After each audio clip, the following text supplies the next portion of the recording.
Captain Jake Morrison stood on the bridge of HMS Endeavour, watching the stars drift past the viewport.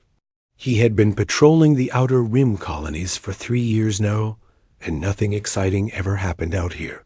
The colonies were peaceful places, where families grew food and raised children far from the crowded cities of Earth. Haven was the largest of these colonies, with over 2 million people living in small towns scattered across the planet's green continents. Lisa Barnes sat at a communications station running her daily checks on all colony transmissions. She frowned as her screen showed nothing but static from New Haven's direction. "Captain Morrison, I'm not getting any signals from New Haven," she said while adjusting the receivers. "Their quantum communicators should be broadcasting weather reports and shipping schedules every hour, but there's nothing." Morrison walked over to her station and looked at the blank readouts. Every human colony maintained constant communication with Earth and nearby systems. The quantum arrays were built with triple redundancy systems that made total failure nearly impossible. "How long since the last transmission?" he asked. 72 hours, sir," Barnes replied. "The last message was a routine agricultural report about grain harvests. Then everything just stopped." Morrison felt a cold sensation in his stomach. In 30 years of space service, he had never heard of a colony going completely silent. Equipment failures happened, but backup systems always kept some form of communication active. "Send a message to Earth Command immediately. Tell them New Haven has gone dark, and we're moving to investigate." Admiral Patricia Wells received Morrison's message at Earth Command headquarters, buried deep beneath the Rocky Mountains. She had been overseeing humanity's expansion into space for the past decade and prided herself on knowing the status of every human settlement. New Haven was one of their success stories, with thriving farms feeding dozens of other colonies. The idea that such a vital world would simply stop communicating made no sense. "Get me 3 reconnaissance drones prepared for immediate launch." To the New Haven system, Wells ordered her staff. "I want full sensor sweeps of the entire system with priority on the colony sites. Something is very wrong here." The drones launched from hidden facilities on Earth's moon, racing toward New Haven at maximum speed.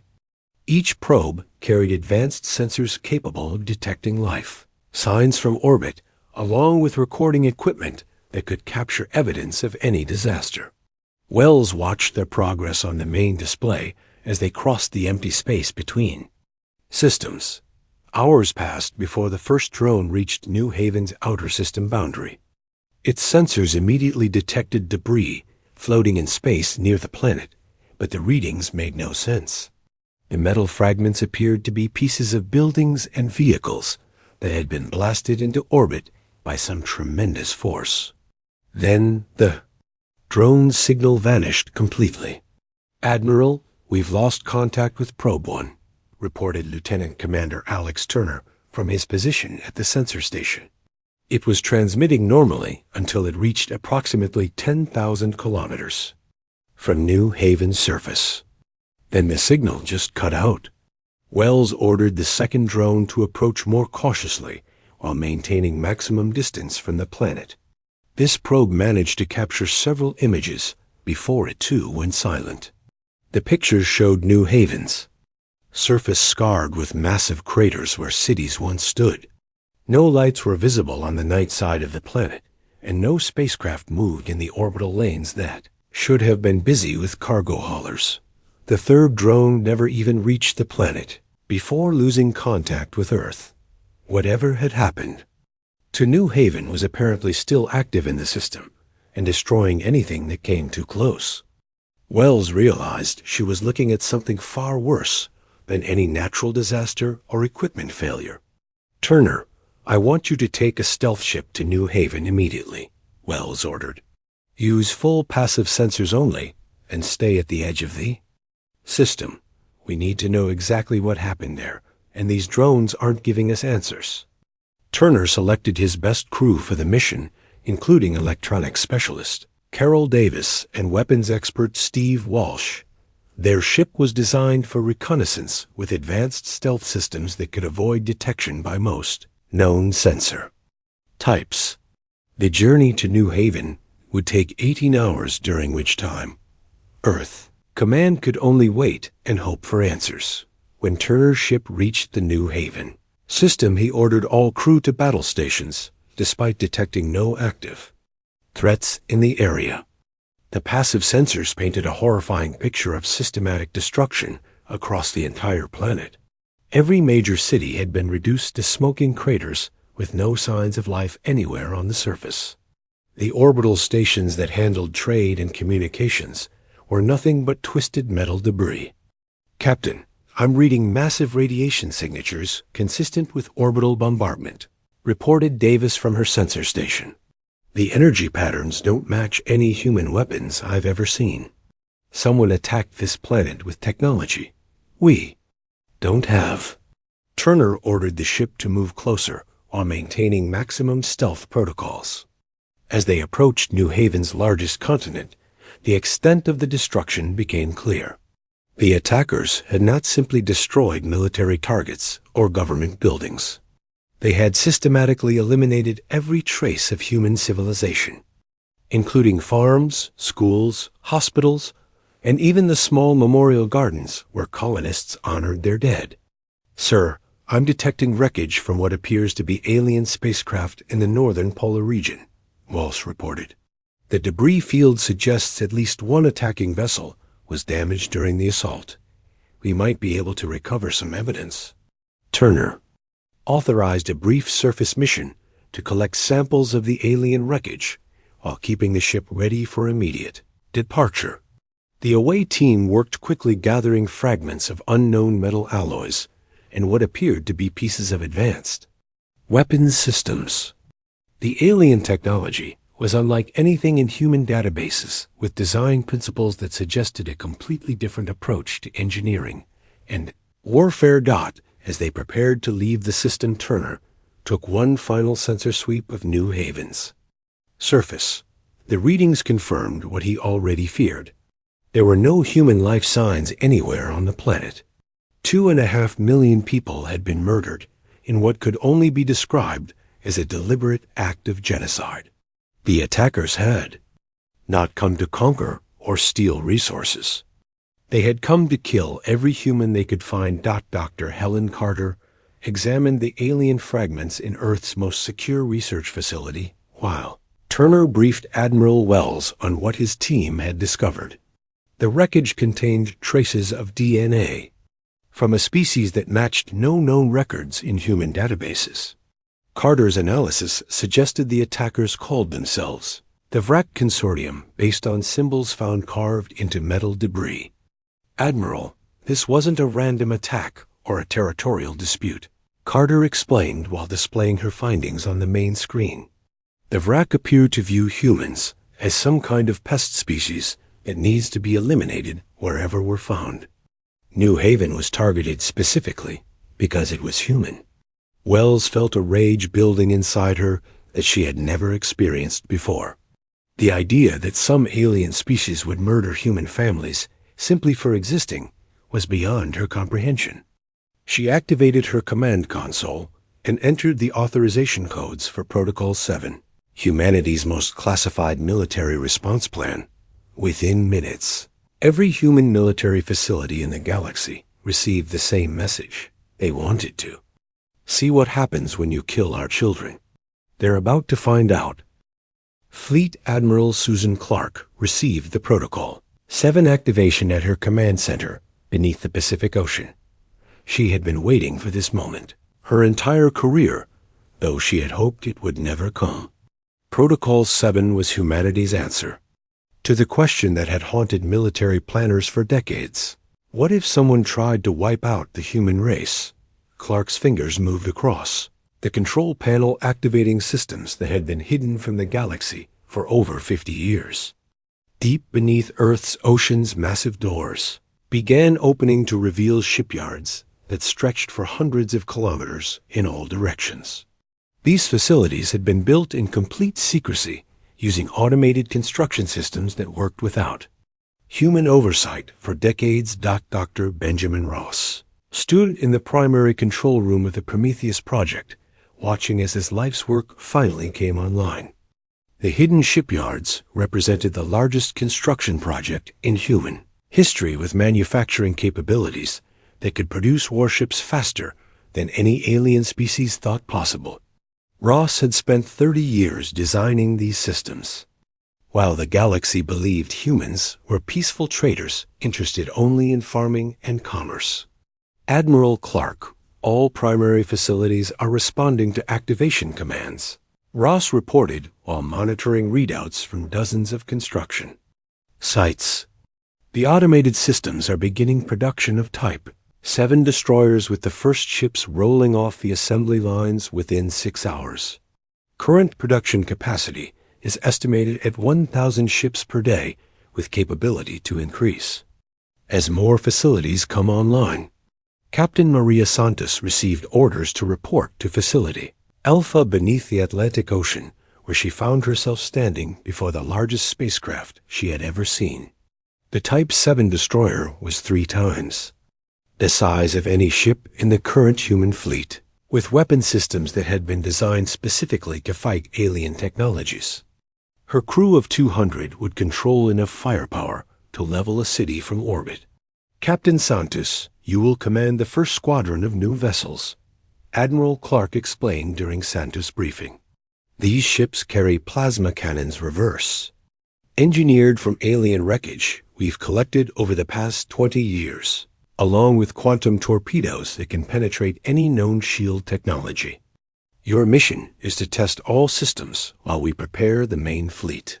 Engineer Paul Mitchell supervised the construction of humanity's new flagship vessels in the deepest facilities beneath the Arctic Ocean. These massive dreadnoughts required specialized assembly systems that had taken decades to build in secret. Each ship carried enough weapons to destroy a small moon, along with shield generators that could deflect planet-killing asteroids. Mitchell watched with pride as the first dreadnought emerged from its construction bay, ready for combat. The production rate accelerated as facility after facility came online across Earth's hidden industrial network. Shipyards beneath the Sahara Desert began producing cruisers, while facilities under the Amazon rainforest manufactured support vessels. Every continent contained multiple construction sites that had been disguised as research stations or mining operations for decades. Intelligence Officer Rachel Green coordinated with human colonies throughout the galaxy, revealing the true nature of humanity's expansion into space. What aliens had seen as peaceful settlement was actually the careful placement of military supply depots and weapon caches on every human world. Green's network of agents had been preparing for this moment since the first human colony was established. Admiral, I'm receiving confirmation from all colony worlds that hidden facilities are operational, Green reported from her communication station. Military supplies that have been stockpiled for decades are being distributed to colonial defense forces. Every human settlement now has access to advanced weapons and shield systems that were pre-positioned years ago. The alien species monitoring human space watched with growing alarm as sensor readings revealed an impossible sight. Ships were emerging from locations where no shipyards should exist at rates that defied all known manufacturing capabilities. The peaceful human traders who sold grain and manufactured goods were somehow producing warships faster than the greatest military powers in the galaxy. Colonel Steve Walsh led the first test missions of the new fleet against unmanned targets. In empty space near Jupiter, the plasma cannons cut through simulated alien armor-like paper, while the quantum torpedoes created explosions visible from 3 star systems away.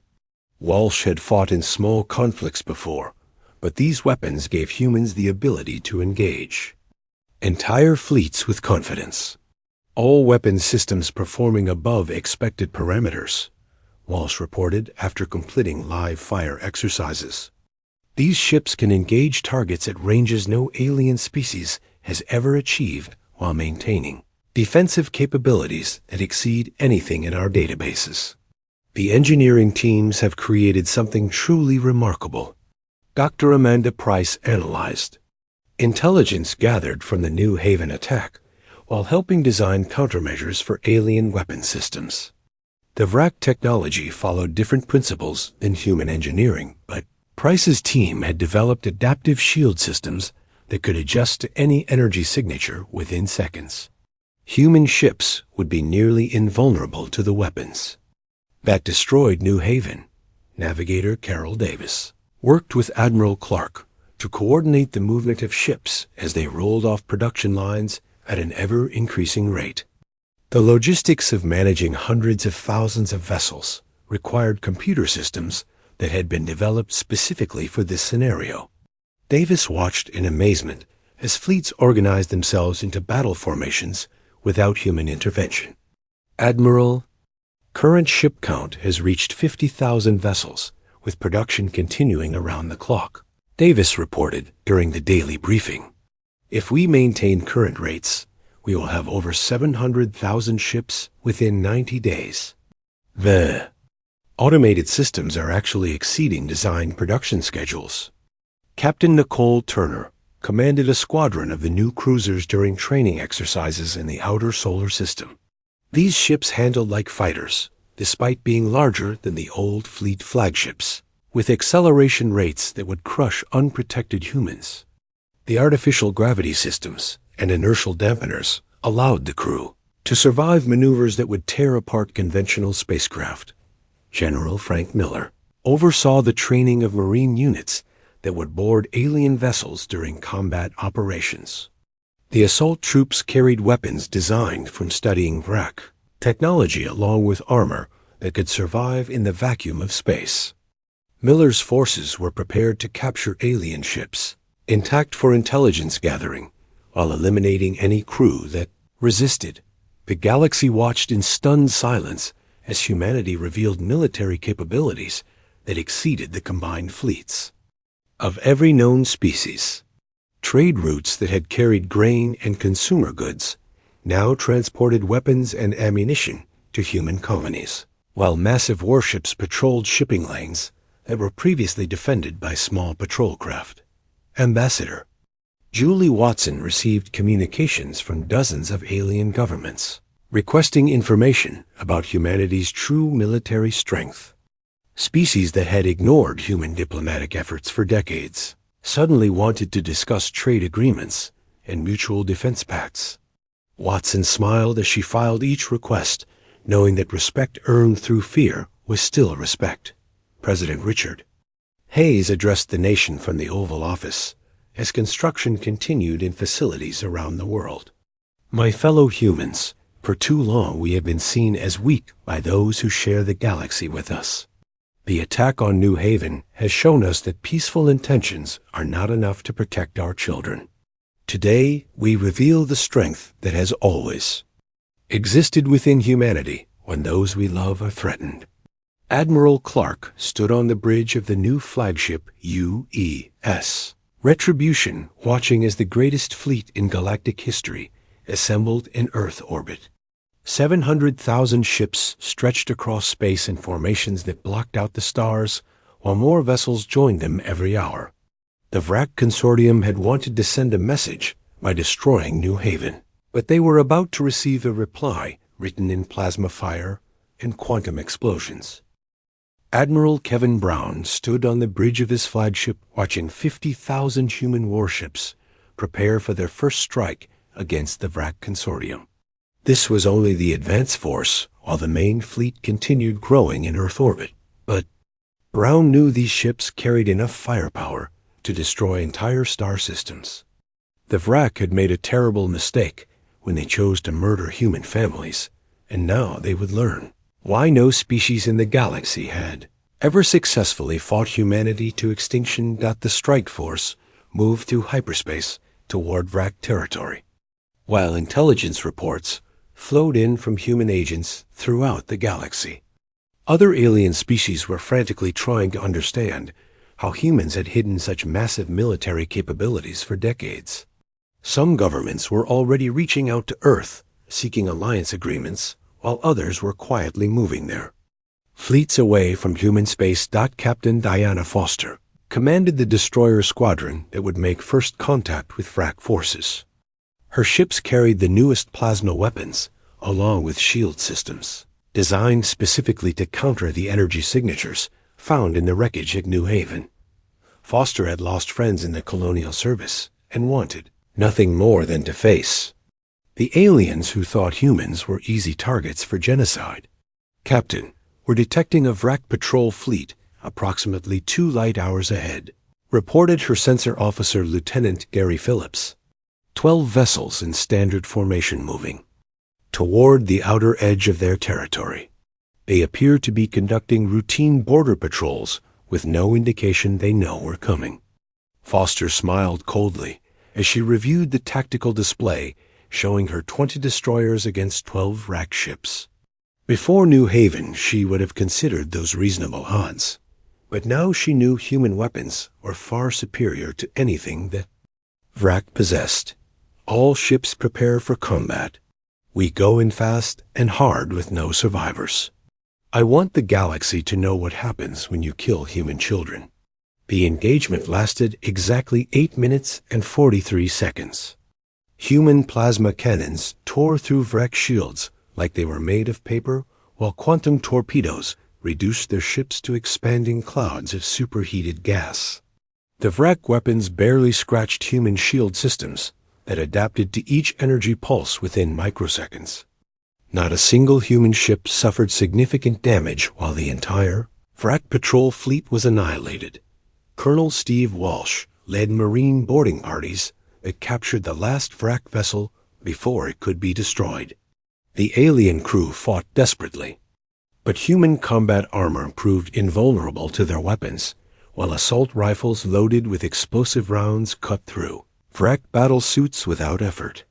Walsh's troops secured the ship within minutes and began interrogating the survivors. The Vrak follow a rigid military hierarchy with perfect obedience to superior officers. Walsh reported to Admiral Brown after completing initial questioning. They attacked New Haven because their government classified humans as a pest species that needed to be eliminated before we could spread further into the galaxy. They expected our response to be limited protests and maybe some economic sanctions. Dr. Amanda Price analyzed data recovered from captured Vrak computers, while xenobiologists studied the alien prisoners. The Vrak were a species that respected only superior strength and viewed any show of mercy as weakness to be exploited. Their society was built around the concept of survival of the strongest with weaker species, serving as slaves or food sources depending on their usefulness.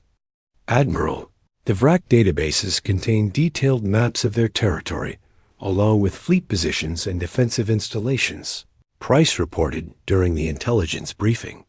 They control 47 star systems with a total military force of approximately 15,000 ships. Their technology is advanced, but follows predictable patterns that our weapons can easily counter. Navigator Carol Davis plotted jump routes that would allow the human fleet to strike multiple Vrak systems simultaneously. The aliens had positioned their forces to defend against attacks by neighboring species, but never considered the possibility of facing an enemy with overwhelming numerical superiority. Davis's calculations showed that human forces could be attacking every major Vrak world within 72 hours. Back on Earth, the main fleet continued growing as production facilities operated at maximum capacity around the clock. Admiral Clark watched the ship count climb past 600,000 vessels, while construction crews worked to complete the final wave of dreadnoughts. Each new ship was immediately crewed by personnel who had trained for decades in secret military academies hidden throughout human space.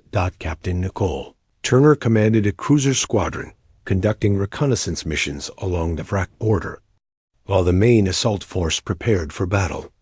Her ships used advanced stealth systems to observe alien defensive positions without being detected while gathering intelligence on Vrak fleet movements. Turner's reports confirmed that the aliens were completely unprepared for the storm about to break over their territory. The Vrak are repositioning their fleets to defend their core worlds, but they're still thinking in terms of conventional warfare, Turner reported to Earth Command.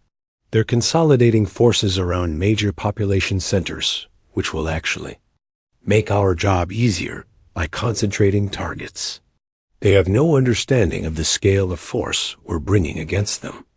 General Frank Miller prepared assault troops for the ground campaigns that would follow orbital bombardments of Vrak military facilities. Human Marines carried weapons that could penetrate any known armor, while their battlesuits provided protection against chemical and biological attacks. Miller's forces were trained to capture alien command centers intact for intelligence gathering while eliminating military resistance.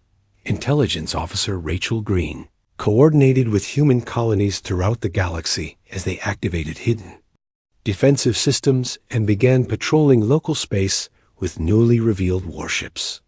What had appeared to be peaceful farming communities were now armed camps capable of defending themselves against any threat.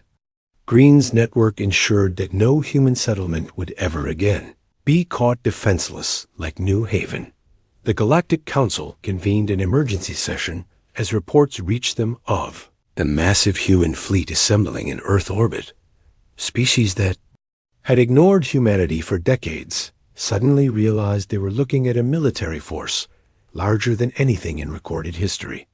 Panic spread through alien governments as they tried to understand how they had so completely misjudged human capabilities. Ambassador Julie Watson received dozens of communications from alien diplomats requesting meetings to discuss the current crisis. The same species that had dismissed human concerns about territorial expansion and trade disputes were now desperate to avoid being caught in the path of humanity's response to the New Haven massacre. Watson filed each request while noting which governments had previously supported Vrak territorial claims. Admiral Brown's strike force reached the edge of Vrak space, where they were joined by additional squadrons, bringing their total strength to over 100,000 ships.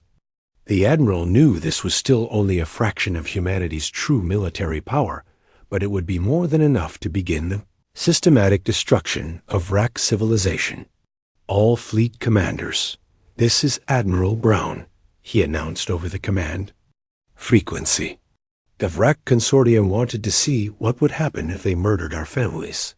They chose to view human compassion as weakness and our peaceful nature as cowardice. Today we show them the difference between being unable to fight and choosing not to fight. Today we show them what happens when you threaten human children. The greatest military fleet in galactic history crossed into Vrak territory like an approaching storm. Behind them, 700,000 additional ships waited in Earth orbit for orders to advance, while production facilities continued building new vessels every hour. The Vrak had wanted to send a message about human weakness, but they were about to receive a reply that would echo across the galaxy for 1,000 years. Admiral Susan Clark stood on the bridge of the UES Retribution as 700,000 human warships dropped out of hyperspace at the edge of the Vrak home system.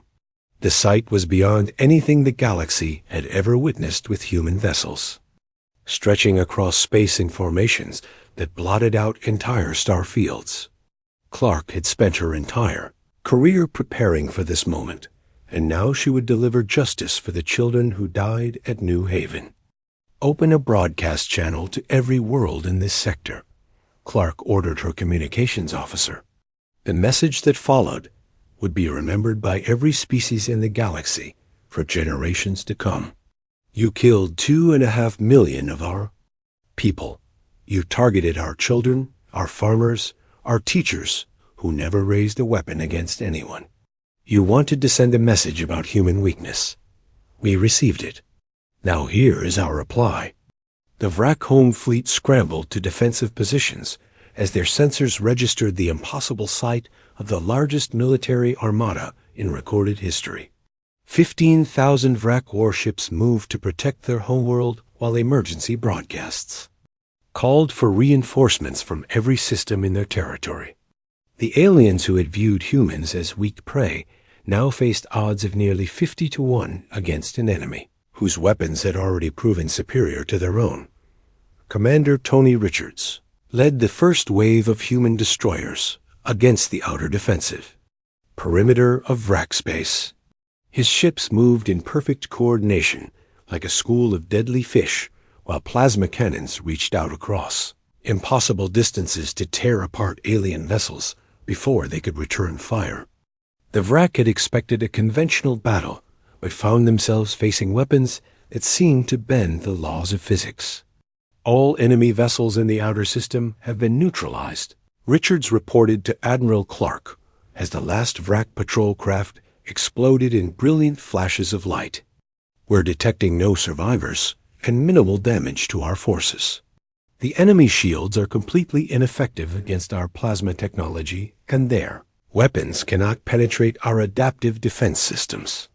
The main battle began as human dreadnoughts engaged the Vrak home fleet in the space around their capital world. Each human ship carried more firepower than entire Vrak squadrons, while their shield systems adapted to counter every weapon the aliens possessed. The battle that the Vrak leadership had expected to last for days was over within 3 hours as their entire military force was reduced to expanding clouds of debris. Captain Nicole Turner coordinated the systematic destruction of Vrak military infrastructure across 17 different star systems. Human fleets appeared simultaneously at every major Vrak world using hyperspace jump coordinates recovered from captured databases. Every shipyard, weapons facility, training academy, and military command center was targeted with surgical precision, while civilian areas remained untouched. Admiral, we have confirmed destruction of all Vrak military facilities in the target systems, Turner reported as her squadron completed their assigned objectives. Total enemy losses include their entire fleet, all shipbuilding capacity, and every major weapons manufacturing plant. Civilian casualties had been kept to minimal levels as ordered, with all non-military targets avoided. The speed and coordination of the human assault amazed galactic observers who had expected a prolonged campaign lasting months or years. Instead, they witnessed the complete military defeat of the Vrak Consortium in less than one standard day. Human forces demonstrated tactical abilities that suggested decades of planning and preparation for exactly this type of overwhelming response. General Frank Miller led Marine assault teams that captured key Vrak command centers on their homeworld. The alien military leadership surrendered within hours of the orbital bombardment as they realized their situation was hopeless. Miller's troops secured vital intelligence about other species that had supported Vrak territorial expansion while ensuring that civilian populations were protected from retaliation. The Vrak High Command has agreed to unconditional surrender, Miller reported from the captured military headquarters on Vrak Prime. Their leadership admits that attacking New Haven was a catastrophic error in judgment, and they are prepared to accept any terms we offer. They request only that their civilian population be spared from the fate they inflicted on our colonists. Dr. Amanda Price analyzed captured Vrak databases that revealed the full extent of their territorial ambitions and military planning. The aliens had identified dozens of human colonies for future extermination, along with detailed plans for eliminating other species they viewed as inferior. Price's findings confirmed that the attack on New Haven was intended as the first step in a campaign of genocide against humanity. Admiral Clark, the Vrak military files contain evidence of systematic planning for the extermination of human settlements throughout this sector, Price reported during the intelligence briefing. They viewed our peaceful expansion as a sign of weakness and believed we would surrender after losing a few colonies. Their entire strategy was based on the assumption that humans lack the will to fight for survival. Admiral Kevin Brown supervised the establishment of human occupation forces on former Vrak worlds, while ensuring that alien civilians received food and medical supplies. The demonstration of human strength was complete, but Clark wanted the galaxy to understand that humanity fought to protect rather than to conquer. Mercy shown to defeated enemies would prove that human values remained intact despite their overwhelming military superiority. Colonel Steve Walsh interrogated captured VRAC officers to identify other species that had provided support for their territorial expansion.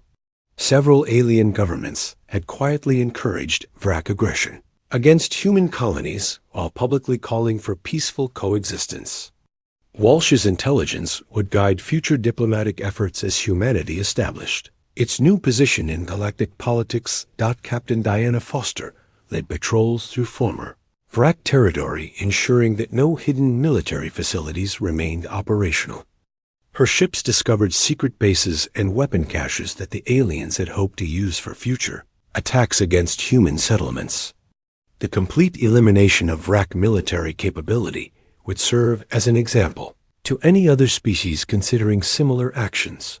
Navigator Carol Davis coordinated the movement of human fleets as they established permanent patrol routes throughout the conquered territory. The massive logistical operation required precise timing to maintain security while avoiding conflicts with neutral alien shipping. Davis's planning ensured that human forces could respond to any threat within hours while maintaining peaceful trade relations with species that posed no danger. The formal surrender ceremony took place on VRAC Prime with representatives from across the galaxy observing the historic moment. Admiral Clark accepted the unconditional surrender of the VRAC Consortium while announcing the terms that would govern their future existence. The VRAC military would be permanently disbanded, their government dissolved, and reparations paid to human colonies for the next 1,000 years. Let this be understood by every species in the galaxy, Clark announced as alien diplomats recorded her words for transmission to their home governments. Humanity seeks peaceful coexistence with all intelligent life, but we will not tolerate aggression against our people. Those who choose to view our compassion as weakness will face the same fate as the VRAC Consortium. The ceremony concluded with the raising of human flags over former VRAC military installations, while civilian populations began the process of rebuilding their shattered worlds under human protection. The galaxy had witnessed the birth of a new superpower built not on conquest, but on the unshakable determination to protect human children from those who would harm them. News of the VRAC defeat spread throughout civilized space, carried by traders and diplomats who had observed the overwhelming display of human military power.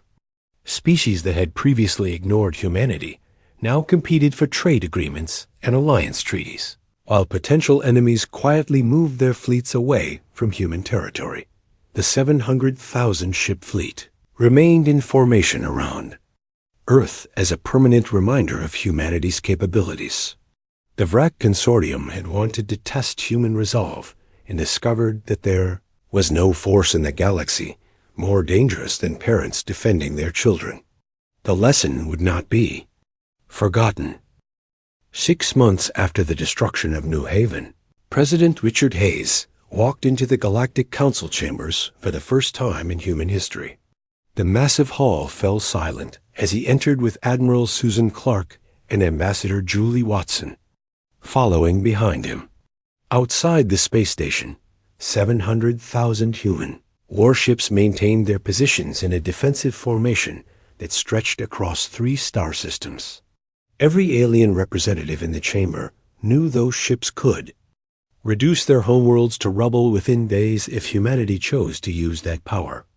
Honorable members of the Galactic Council, Hayes began as his words were translated into dozens of alien languages. For decades, humanity has sought membership in this body through peaceful means. We offered trade, friendship, and cooperation to all species willing to accept us as equals. The response was indifference at best and hostility at worst.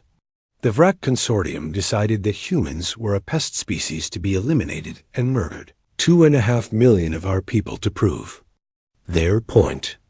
The alien delegates shifted uncomfortably in their seats as Hayes continued his address. Many of these same governments had quietly supported Vrak territorial expansion while refusing to acknowledge human diplomatic requests. Now they faced the reality that humanity possessed military capabilities exceeding the combined fleets of every known species. Ambassador Watson stepped forward to present humanity's new doctrine to the assembled representatives. We sought peace and were met with genocide. This will never happen again. Any species that attacks human civilians will face the full military might of Earth and all her colonies. We do not seek conquest or dominion over other worlds, but we will no longer tolerate aggression against our people. The Zarian Empire's representative, Chancellor Vex Morlock, requested permission to address the Council. His species had been the dominant military power in the galaxy for over 3 centuries, but their finest battleships looked like toys compared to the human dreadnoughts visible through the chamber's viewports.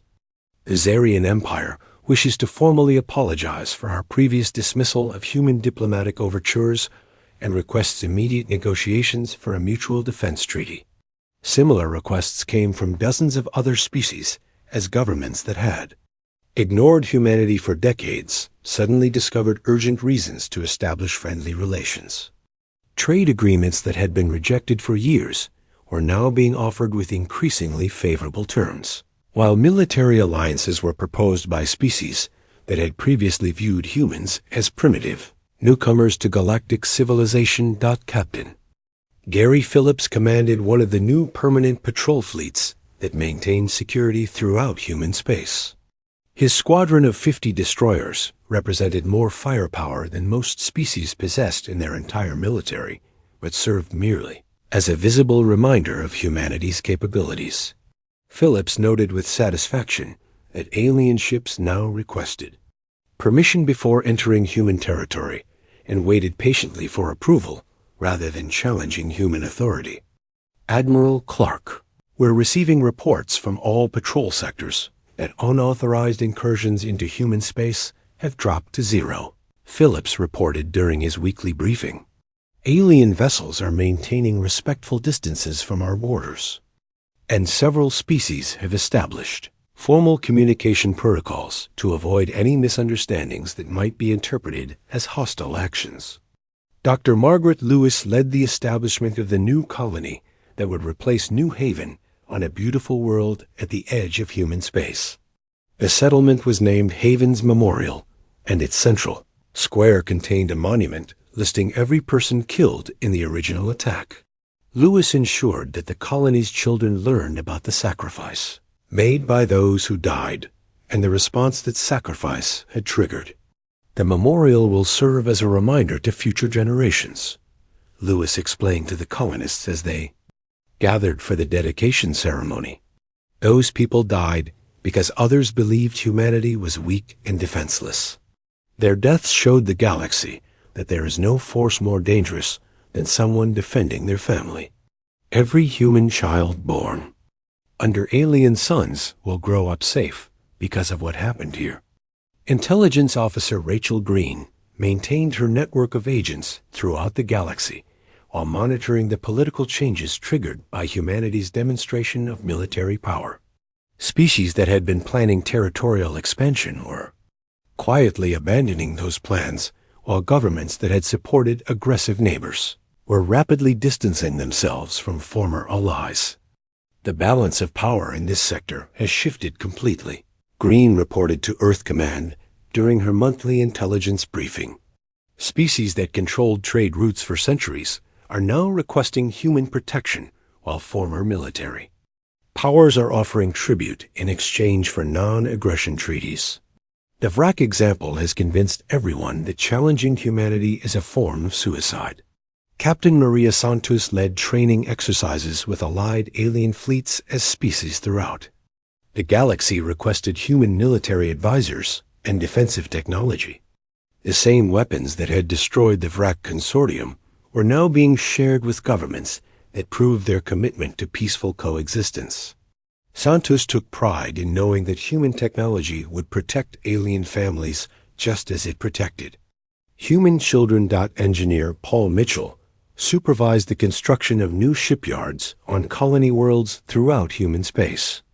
The hidden facilities on Earth continued operating at full capacity, while additional production centers ensured that humanity's military advantage would only grow stronger with time.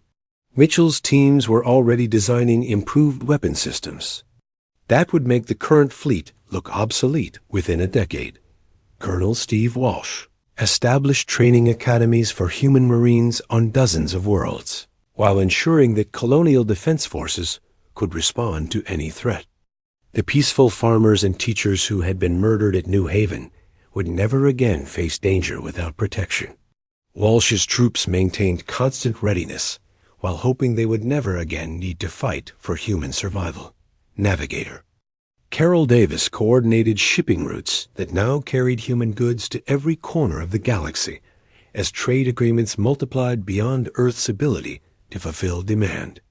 Species that had rejected human products for decades were now competing to purchase everything from agricultural equipment to entertainment systems. Davis smiled as she watched former enemies become customers, eager to please their new human suppliers. Admiral Clark reviewed reports from across human space while standing on the observation deck of Earth's orbital command station. Below her, the planet looked peaceful and green, while above her the 700,000-ship fleet maintained its eternal vigil among the stars. Trade was flourishing, colonies were expanding, and humanity had taken its rightful place as a major galactic power through strength rather than submission. Admiral, we're receiving a diplomatic message from the Galactic Council, reported Communications Officer Lisa Barnes. They're formally inviting humanity to join as a founding member of the new Galactic Security Alliance with full voting rights and permanent representation on the Defense Committee. It seems our former enemies want us as partners rather than conquerors. Clark nodded with satisfaction as she watched human patrol ships escort alien freighters through space that had once been considered too dangerous for peaceful travel. The children playing in parks on Earth and colony worlds throughout the galaxy would grow up in a universe where their safety was guaranteed by the largest military fleet in recorded history. In the final analysis the VRAC Consortium had accomplished something they never intended. By attacking New Haven, they had united humanity behind a common purpose and revealed the hidden strength that peaceful people possess when their families are threatened. The galaxy would remember the lesson for 1,000 years, while human children grew up safe under alien suns, knowing that 700,000 guardians watched over them from the darkness between the stars. The fleet maintained its vigil as humanity entered a new age of expansion and prosperity built on the foundation of overwhelming military superiority tempered by moral restraint. Those who sought peaceful coexistence found willing partners in trade and friendship, while those who harbored aggressive intentions discovered that attacking humans was the fastest way to join the VRAC Consortium in the dustbin of galactic history.